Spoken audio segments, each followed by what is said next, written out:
Angka partisipasi pemilih pada pemilihan kepala daerah, bupati, dan wakil bupati Kabupaten Musi Banyuasin sedikit meningkat dibandingkan pada pemilihan kepala daerah pada tahun.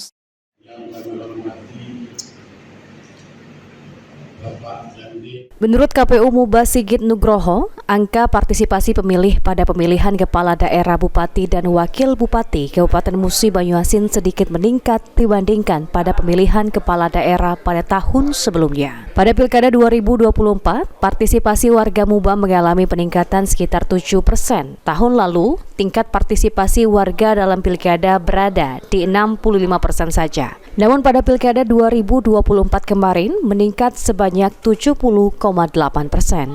Kali ini ada perbedaan signifikan tidak, Pak? Alhamdulillah perbedaannya cukup signifikan.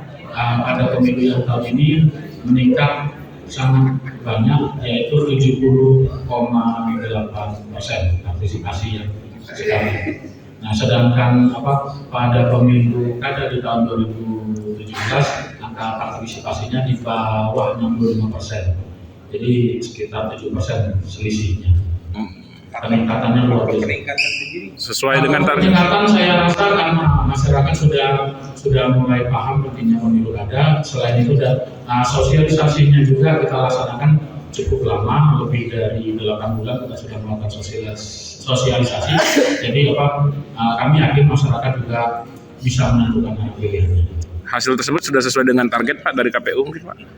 Target dari KPU RI itu dikembalikan ke KPU masing-masing, tetapi alhamdulillah kita termasuk di angka yang cukup tinggi, di 50 terbesar di seluruh Indonesia.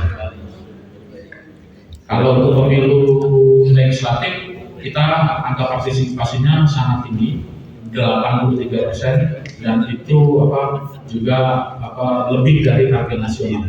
Ditambahkan Sigit, meningkatnya partisipasi warga ini ada sejumlah faktor, di antaranya adanya kesadaran masyarakat akan pentingnya memilih calon pemimpin di Kabupaten Musi Banyuasin dan juga sosialisasi KPU Muba yang terus gencar sejak tahapan Pemilu Kada 2024. Ruzi Iskandar, PAL TV.